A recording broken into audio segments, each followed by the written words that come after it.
What is up, everyone? Welcome back to Across the Board, sponsored by MoneyBall Metrics. I am your host, Alpha Dog Bets, here today with Jammer Bets. Jammer, we have a great 5-game slate we're going to be breaking down today. We have 2 MLB games we're going to be going over, 2 college football games we are going to be going over, and tonight's Thursday night football action. As always, guys, any questions you have, drop them in the comments. We're happy to answer anything you guys need. Jammer, welcome back. It ain't a Thursday if it ain't a Jammer Thursday. How are you, brother?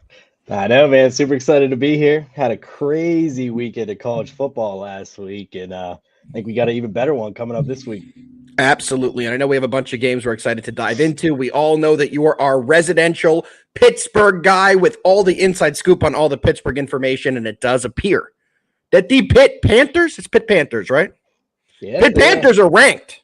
So we're going to have to go over that game as well, and there's a bunch of games we're going to dive into. So, Jammer, you ready to get into the first game we have on the slate? Oh, you know it. Let's break it down, brother. First game that we have today is going to be the Guardians, who are taking on the Tigers. We've all seen how this series has played out so far. The Tigers are looking to advance to the ALCS. They are up 2-1 in this series. Guardians fighting for their lives today. It's a 6:08 first pitch. We still do not have a confirmed pitcher for the Tigers, but pitching for the Guardians to attempt to save their season is going to be Tanner Bibby. Bibby did pitch one game this postseason already. He did go 4 2/3 without allowing a run. He gave up 4 hits, 1 walk, and did have 6 Ks. Jammer, over to you. What do you like in this Guardians-Tigers game? Oh, man. So the Guardians came out strong in game 1. We all saw them, beat down Detroit 7-0. But since then, they've hit a major wall. No runs in 20 straight innings. And as we all know, momentum is everything in the playoffs, especially for Detroit at home, a city that hasn't seen postseason action in over a decade. That can really elevate a team to another level, especially whenever, it could potentially be the last time that you're going to see this team play at your home field. So, all the fans are going to be crazy up there in Detroit. They're going to be backing their team. Like you said, Detroit hasn't named a starter, but I think we already knew that they were going to be turning to their bullpen. Yep. Strategy has paid off so far. They've completely shut down Cleveland's offense. And what they're going to have to do is they're going to have to capitalize on that Guardian slump. Like you said, Cleveland's putting out Tanner Bibby. Lights out in game 1. You already named out the stats. But, man, if this offense doesn't wake up, this series could end here. Guardians' bats have gone cold unless they turn it around, man. They are in trouble. I have some stuff written down here. The Guardians have been in some deep slumps throughout the season. There was a period at the end of June into July. They went 8-22. In August, they had a 7-game losing streak, as well as 3 separate 3-game losing streaks. So, we've seen this team get in a slump, and it can affect them for some time. So if I had to lean aside, I would probably lean Detroit Tigers at home. They're a slight underdog, but I think that the better play here is that 6.5. They're dangling that number there, but, man, we saw the Tigers go 17 straight innings without a run. We're currently seeing Cleveland 20 straight innings without a run. These bats have gone cold. That 6.5 is just begging people to take the over. I know during the regular season you jump on that number the second you see it. I would. This is a different beast in the playoffs. I'm going to be taking that under 6.5 in the game. I think it's the best play here. Does it scare you with a bullpen game for Detroit? Because that's my only hesitation on it. I'm leaning right now going with the Tigers. We all know, we talk about it on the show almost every single day.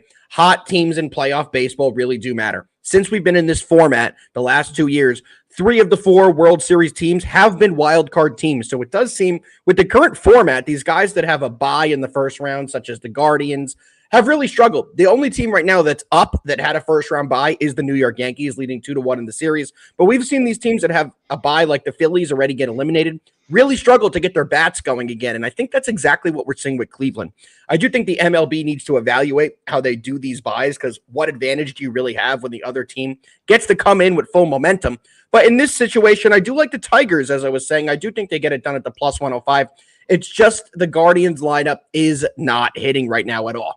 There's no other way to put it. They have had, as you said, 0 runs in their last 17 innings. They've had 0 runs in their last 2 games completely. So I guess it's 18 innings. But this team, all they've done is hit throughout the regular season, and they're just not producing in the playoffs. Without their bats being hot, I just can't back them in any way. I definitely lean the under, but I was a little nervous because of the bullpen game. Give me the Tigers on the money line, though. They do have the hot bats. They will get it going, and I think they win this one and close the series. So let's see the Tigers get it done against the Guardians tonight. Jammer, let's move on. It feels like there's two teams of destiny this year. The New York Mets, which they were the very last team to make the playoffs. They had to get in on an extra day in the season where they had to play the doubleheader against the Braves. They got in. They won the game they needed to, and they've gone on an absolute tear. Do you feel like this Mets team is the team of destiny before we move on? Because I was talking with a lot of buddies of mine last night. They've had so many moments. The Pete Alonso homer, the grand slam by Lindor. They've had these signature moments that made it feel like it's their time. Do you feel that with the Mets and kind of with the Tigers as well? Yeah, and I think that just kind of gets escalated by the way that Frank the Tank's just been talking smack on them all year. It's almost like they're kind of motivated to kind of like shut him up, you know. Yep. I do truly believe that this team is the team of destiny. They've had those signature moments like you just named off there. We'll see who they get in the next round, but man, they are hot right now. They are super hot. It's been exciting to watch the Mets play, even as a Yankee fan, which everyone, if you watch this show, you know I'm a Yankees fan. It's tough to see the Mets doing this well, but man, it's been a good story. They have been exciting to watch, and they're a really fun team, so hopefully they can keep it rolling. But yeah, like I said in this game, I do lean the Tigers. The home teams have had a huge advantage, and I think they will get it done here today. Let's move on to game two, the game everyone wants to hear about for baseball. It's the New York Yankees taking on the Kansas City Royals. The Yankees are one win away from getting to the ALCS. They lead 2-1 in the series. Pitching for the Yanks is their guy. Garrett Cole is on the bump tonight, even though he has not really pitched like an ace this year. In his one playoff start this year, he does have a 5.4 ERA. He did allow 7 hits through 5 innings. He had 4 strikeouts, allowed 2 walks, and gave up a homer. But the good news for Yankee fans and Yankees backers is that Michael Wacha is on the other side, and the Yankees absolutely just torched this guy. He does have a 6.75 playoff ERA in 4 innings. He's allowed 4 hits and 3 walks as well as a homer. So he's giving up just about 2 walks or hits per inning, which is not a good whip that he has currently. This Yankees team, they need to win it today. I don't think that they want to go back to New York and risk a game 7 or a game 5 and let Cole Reagans get back on the bump. Today's their opportunity. Will Aaron Judge get his head out of his ass and start hitting? Are they going to rely on Giancarlo Stanton to keep doing everything? Jammer, what do you like in this game? This is the pitching rematch at game 1. You rattled off their stats there. But good news for each team is that their starting pitcher has had better splits based on if they're home or away. Garrett Cole has pitched well on the road, posting a 2.5 ERA, holding opponents to only 13 runs in 47 innings pitched, while Michael Wacha posts a home ERA of 2.9. He's had a couple more innings pitched, a few more runs allowed, but I'll save you from those stats there. Yankees are favored here on the road, which is a little confusing. It's tough to take them at such a high juice. So it pains me to say here, man, but I think I'm going to have to back the home team here. I don't want to take the juice on the Yankees at minus 155 or whatever it's sitting at here. Yep. I don't trust the team to win by 2+ runs on the road in the playoffs in a game where they could potentially, close out the Kansas City Royals. So it pains me to say this. I know you're the Yankees fan here, but I'm going to have to back the home team with the Royals. Over-under is a toss-up for me because, as we know, both these teams could be hot at any point in time. But that 7.5 is just sitting there. I would probably lean the over if anything, but I think the play here is the home team, back the Royals, give us some extra baseball back in New York. Yeah, I think this is a tough one to read for me because I do think the line, you can't play the Yankees at a minus 155, but I agree with you 100% that you can't take the Yankees minus 1.5. The 2 games the Yankees have won in the series have each been by 1 run. The one thing I would be hesitant in backing the Royals tonight is they used every single bullpen arm with talent last night. They really went for the game. Well, the Yankees were able to extend a couple of their relievers. What's his name, the closer? Luke Weaver was able to get 5 outs. Clay Holmes was able to get 4 outs. So if you combine those two, that's an extra inning of work. They did not have to bring in one of their other bullpen arms. Tim Hill, the lefty specialist for the Yankees, did not go yesterday. He's going to be able to go tonight. And they have a lot of fresh arms in that bullpen that should be ready to go. So if Garrett Cole could give this Yankees team 5 or 6 good innings where the Yankees stay close, I think the Yankees will win this late against the bullpen, similar to what we saw last night. But at a minus 155, I just don't see any way you can bet that right now.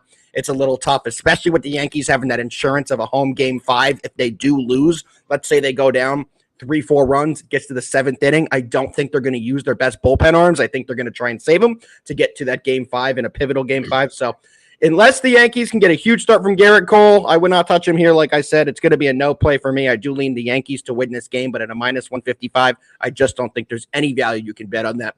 Quickly, before we move into the college football, we do have a couple comments in the chat that I want to go over. Nick, who's here every day, is saying JD went 5-1 in the Discord yesterday, basically plus 10 units. You guys know what JD does. JD is a straight killer with bets. So if you guys don't already follow Line Movers, he's here usually every single day with us. He's on a little bit of a vacation this week. So everybody shout out JD. Well deserved. He deserves to have some fun this week, but he will be back tomorrow to break down the NFL slate. Over to the comments as well. Jake is here, our beloved Philly fan. How did the Mets' first 5 not hit yesterday? Great call, but how did your Phillies not hit, brother? I know you're upset about that. Hate to say it, but New York beats Philly again, brother. Robert is here. He thinks that the Tigers are going to win. I do as well, so let's get that Tigers win. And Jake is also saying bad beat Central. Robert, we did go over the Tigers game earlier today. You can rewind and watch that. We did take the Tigers, but you could definitely rewind and check out our breakdown of that game. Jammer, it's about that time we get into a little bit of college football. You ready to do it? Let's do it, brother. We are going into today the Cal Bears versus the Pitt Panthers. Jammer, our resident Pittsburgh guy, has a inside source on this Pittsburgh team. He always has up-to-date information on these guys. His guy, Eli Holstein, the quarterback of Pittsburgh, has been unbelievable. He has 15 touchdowns on the year to only 3 interceptions. On the other side, Mendoza, the quarterback of Cal, has 7 touchdowns to 3 picks. We all saw what Cal did last week against Miami, 39-38 shootout. College game day was there. Electric environment, but they did give up a lead and lose late to Miami. On the other side, the Pitt Panthers, 5-0, coming in off a huge win against UNC. They've looked great, like I said. Their quarterback play has been a big improvement this year. Jammer, what do you like in this Pitt-Cal game? Whew, man, that Miami game, it kept, or Miami Cal game kept me up late last weekend. I think I was up till 2:30 or 3 on the East Coast here. What a wild game that was. And man, that can be a dagger for a team, especially one that has a cross-country matchup, as Cal travels to Pittsburgh, taking on the undefeated Panthers. They have not been 5-0 since 1991 when Dan Marino was the quarterback. So, I mean, this team is hot right now. For Cal, blowing that 25-point lead in the second half to Miami, they're going to have to regroup quickly if they want to pull off the road upset. The number is small here, though. Surprisingly, only 3.5 to Pitt here at home. Does that scare you? If you're a Cal backer, does that scare you? Only seeing them favored by 3.5 points. I know a lot of people, when they see a 3.5, they're like, oh, it's kind of small. I'm definitely going to play it. But I kind of thought this line would be a little bigger, closer to a 7-point line. What do you think? That's the thing. It's like, as hot as Pitt has been, them only being 3.5-point favorites here at home, it's a little concerning. But I think we still got plays that there's still plays to be made here. So Cal's defense has been strong against the run, allowing only 3.4 yards per carry, and they've been effective at pressuring the quarterback, ranking 27th in sack rate. The thing is, man, Eli Holstein, he is a big boy, and he is tough to take down. So even though that they can't get that pressure on him, he can escape the pocket. He can run the ball. He can throw deep. He's had 4 300-yard games this year. His top target, Kanate Mumfield, has been productive, racking up 426 yards and 3 touchdowns.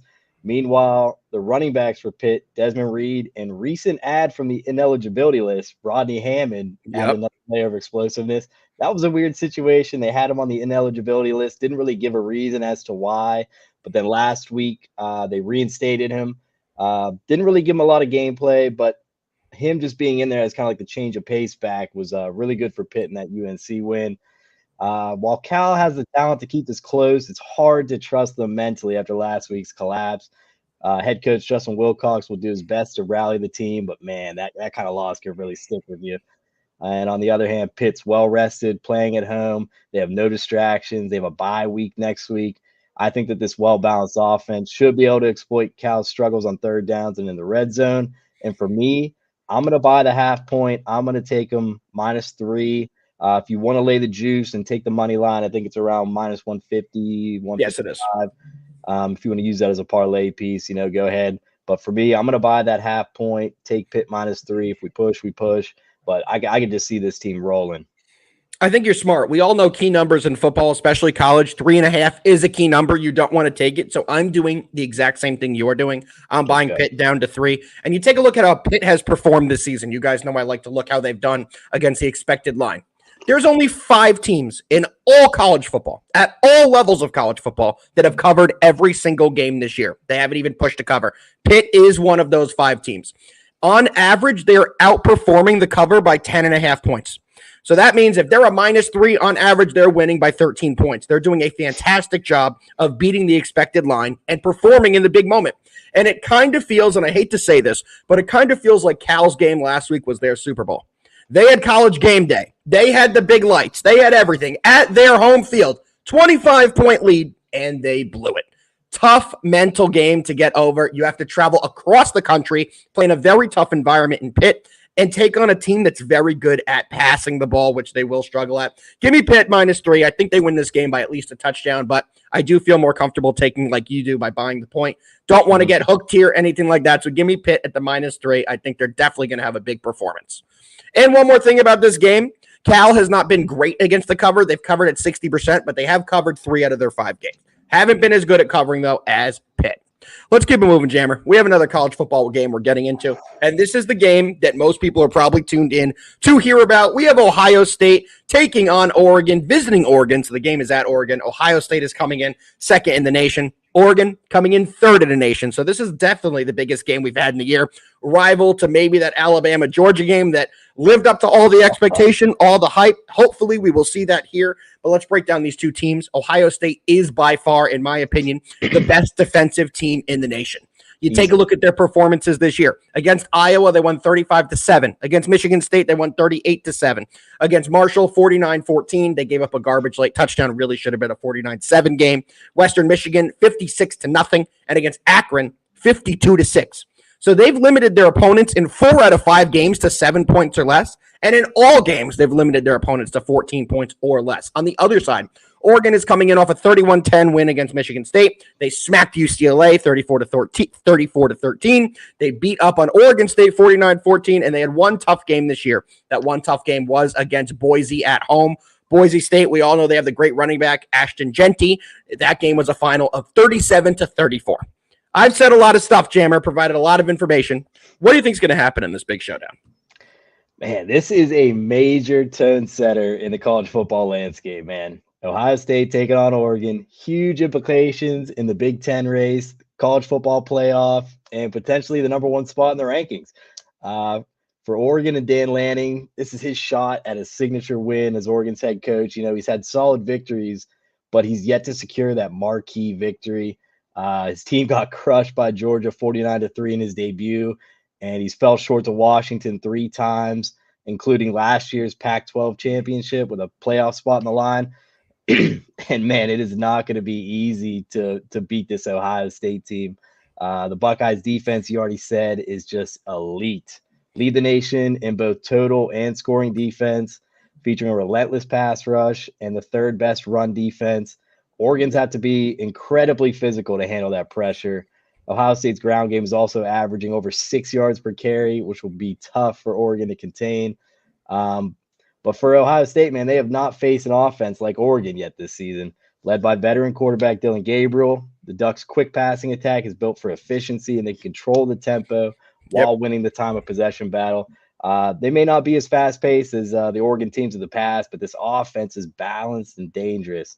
For me, Oregon's going to have to come out fast, energized by the home crowd. But, man, Ohio State's depth and talent is going to eventually take over. I agree. So, I mean, if Oregon doesn't come out hot, I think that they're going to get blown out. But it's just tough not to back Ohio State here. I'm not even going to try and joke around this. Ohio State, I think, is the best team in the league. I don't know why Texas is #1, but I think that we'll see a big domination here from Ohio State on the road. Give me Ohio State. I see it the exact same way you do. I see in the comments, Robert, who's been here all show. I appreciate you. He's on Oregon. I have to see it the exact same way you do, Jammer. And one thing I do on the show, quite frequently as I look at how teams have performed against the spread this season. You guys know I just went over that in Pittsburgh. They were outperforming their expected win margin by 10 full points. Let's take a look at how Oregon's did. They're 1-4 against the spread. So they're covering games at only 20% this year, and their expected performance, they're minus 8.5. So on average, if they're expected to win by, let's say, 10 points, they're winning by 1.5. So they're really not doing a great job at beating the expected performance. You take a look at common teams, and both these teams did play Michigan State. Oregon did win by 21 points. Ohio State won by 31 points. So one thing I do like to look at is common teams. Ohio State also held Michigan State to less points, only 3 than Oregon did, but I don't think Oregon has the explosive offense and the defense to keep up with this Ohio State team. I think that Oregon's going to have to score a ton of points to keep up with Ohio State here, and I do anticipate Ohio State's defense to create a couple turnovers, make a couple plays, and score off those turnovers. Give me Ohio State. They've played these big teams before as well. When you take a look at these new teams that are entering the Big Ten, we've seen USC stumble. We've seen these guys stumble against the physicality of the Big Ten. And I really think Oregon's going to struggle with the size and the physique of Ohio State players. It's going to be tough for them in the trenches. They probably won't be able to run the ball all too great, and Ohio State should do a great job. So I do think Ohio State will get this. I'm not even going to buy the hook here. I am going to take it by the minus 3.5. I think Ohio State wins this game by double-digit points. I'm also safe with that. No need to buy that. Yep. Let's keep it moving, Jammer. We have one game left to break down. We have just over 600 people in here. If you have any other questions on any games, anything we've gone over, drop them in the comments. We'll make sure we address every single one. And Jammer, let's move on to the football game tonight. We have the 49ers who are coming in here hobbling. 2-3. They have not won a game on the road. They're 0-2 on the road, taking on a Seattle Seahawks team that's 3-2. They're 2-1 at home. But did anybody watch that Giants Seahawks game last week? If you watch that game, you can't have any faith in the Seahawks here today. Jammer, what do you think is going to happen in this game? Intriguing divisional matchup here on Thursday Night Football. Like you just said, Seattle's fresh off that embarrassing loss to the Giants. I mean, it wasn't embarrassing. Embarrassing. How is it not embarrassing whenever they don't have Malik Neighbors and Devin Singletary? Maybe Daniel Jones could play quarterback a little bit. I don't know. Also, to be fair, contract. Yeah, he could be, but also to be fair, the Giants running back Tyrone Tracy, T2, is looking so much better than Singletary that I don't think Singletary has his job anymore. But don't get me going on Giants. We have all tomorrow to talk about the Giants game. Let's keep it to this game. Yeah, maybe it's just what do they call that? A system bag, But yeah. Talking about last week, Seahawks struggled to move the ball on offense and were held without a touchdown until about 2 minutes left in the fourth quarter. What was odd about that game, though, was they completely abandoned the run game. Yeah. They only ran the ball 11 times, 4 of which came from Geno Smith. Very odd for a team that had 2 healthy running backs who have been very effective when they're healthy. San Fran also coming off an embarrassing loss, though, losing to the divisional opponent, Arizona Cardinals. Dominating in all aspects of the game in the first half before putting up a big fat goose egg in the second half.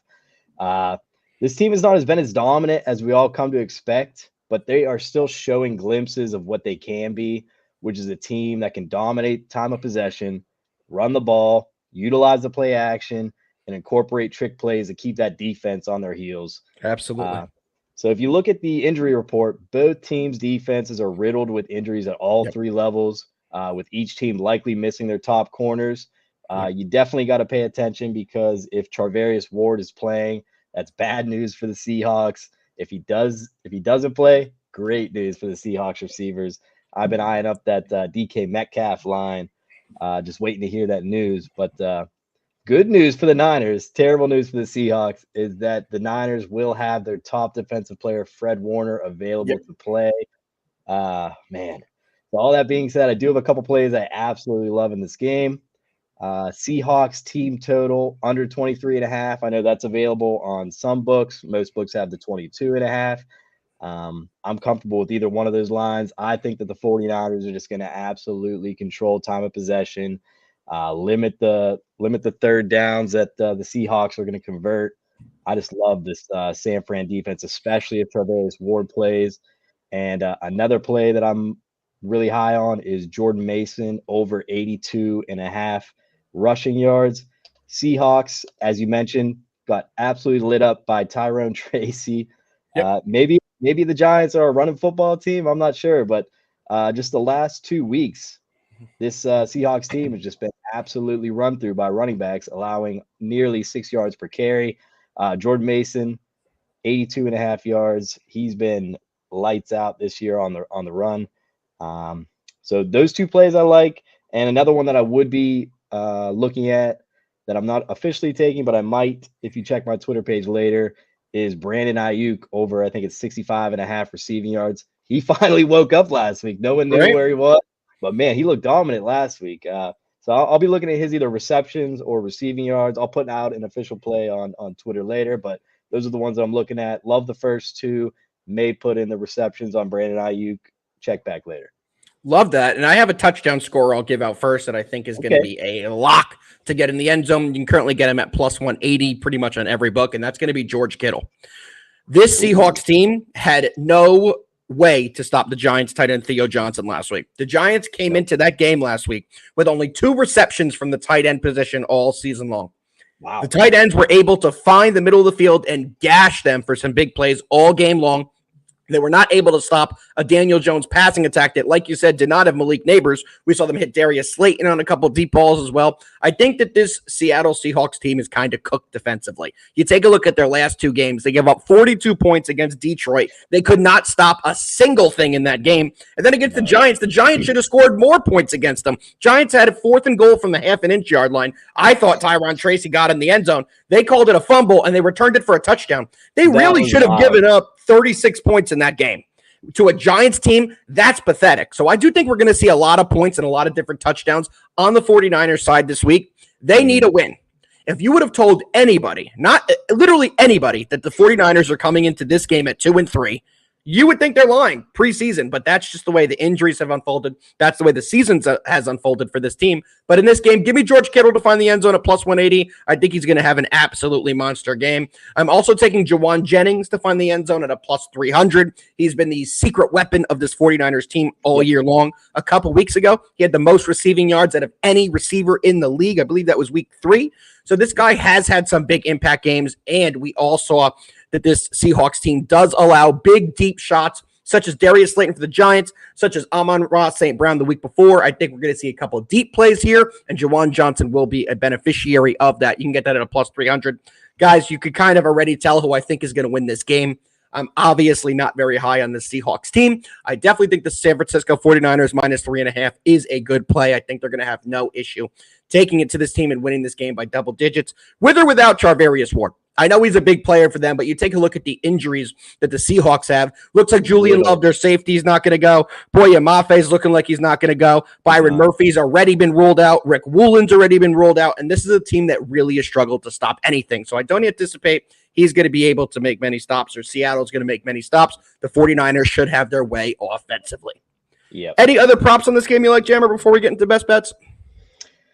I was really eyeing up Geno's, but I think that passing line is I think it's a trap, man. He's led the league in passing this year. He's sitting at I think it's 248. And it's teasing me there, and I can't do it. I did it last week with Mike Evans. I really, really, really wanted to take that 59.5, and he didn't crush it, but man, he had a crazy first half. Right. I think this is another trap line. I'm not falling for it. If anything, I might take Brock Purdy, but I'm already on the rushing yards, so I'm going to stay off any other props. Maybe there we go. We have another question in the chat from Josh. Josh is always here. We appreciate you tuning in, bro. He has to ask his random question of the day. Was Rodgers lying on the Pat McAfee show yesterday about Salah's exit? I kind of reworded what you said there, but I know what you're asking us, Jammer. I'll let you go first before I say my piece. Just kidding. I absolutely will not. We all know he was lying. There's no way you're going to tell me that Woody Johnson called him on Sunday night just to say, hey, how's your leg feeling? Enjoy the trip back to America from London. Of course he was letting him know he's firing the head coach. You have to let a guy like Rodgers know first. So do I blame Rodgers for lying? Absolutely not. What position is he in? Is he going to say, what's he going to say? Yep, we all talked about it. We agreed that guy effing sucks. We got him the hell out of here. No, he's going to play the political job. Oh, I love Salah. Things were great. The guy's gone. He doesn't care anymore. We all saw the sideline antics, the looks Rodgers was giving Salah. He did not like him. No. He can lie and say whatever he wanted, but I think it was pretty black and white that he knew what was going to happen. Oh, yeah, 100%. There's no other way that we could explain that one, Josh. I think you're probably in the same boat as us, bro. And I think everybody in the country. Yes, I see Josh's comment. He agrees with us. I think everyone in the country agrees, bro. You're gonna let your star quarterback know, especially everything that the way this has gone. Nathaniel Hackett's only there because of Rodgers. Lazard's only there because of Rodgers. Half the players they added was only because of Rodgers. So it's Rodgers' team. We all know that. He's gonna obviously be let know what happens. But Jammer, we've given the breakdowns, we've given picks, we've given props, we've done it all. Except for one thing. We have to dive right into our best bets of the day. Jammer, our special guest, who's not really a special guest because, as you guys know, Jammer is with us all the time. What do you like today? What are your best bets? Best bets. We talked about it in college football. Ohio State. I know it's a tough one on the road, man, but I just think that they are the best team in college football. I'm looking for them to put up a dominant performance, one that would kind of solidify their spot at the top of the rankings, kind of lock in that college football playoff spot, and it would be a big win for their chance at the Big Ten. I like them -3.5. Might even take an alt line on them. So that's my number one. Number two, I'm loving Jordan Mason tonight, man. Over 82.5 rushing yards, top rushing back in the league. And this Seahawks defense is just porous as hell, man. Like they are just getting run over. Jordan Mason over 82.5 rushing yards. And then that Seahawks team total, if you can get it at 23.5, I'm liking that. Juice isn't too bad on that. I think it was about -125. So that's probably my other play. And then I'm going to give one to baseball. Come on. Go against your Yankees, man. But come on, don't do it. I like said, come on, do it. Nope. Home, man. I like the Royals at home. It's been a great show. Thanks for tuning in, everybody. Ignore everything this guy. No, I'm just kidding. Go ahead. Royals at home. Give me the Royals home underdog. Well, you lost one of your best bets. You did a good job, though. All right, fellas, I'm going to go into mine. I am taking the Detroit Tigers on the money line. The line's moving. The line is moving in favor of the Guardians right now, so I like that. You may want to wait a little bit, but the Tigers are up to a +110 right now. I definitely think that's a great play. Ohio State -3.5. I agree with you, Jammer. I'm going to take some alt lines on that as well. I think they win that game by at least double digits. And then in tonight's game, I'm taking the 49ers -3.5, and I'm going to give out George Kittle anytime touchdown +180. Guys, that's going to do it for today's show. We will be back. You're here tomorrow too, right? I'm here tomorrow. Jameer's here tomorrow as well, so we will be back tomorrow. We have the whole crew. We will have Ben. We will have JD. We will have Jammer and myself breaking down Week 6 NFL action, and we will also recap the Yankees making it to the ALCS against the Tigers. So thank you, everyone, for tuning in. We will be back tomorrow. And Jammer, say goodbye to the people. Hey, happy Friday, Junior. Enjoy the weekend. Let's get it. Tomorrow, though, I guess. We will.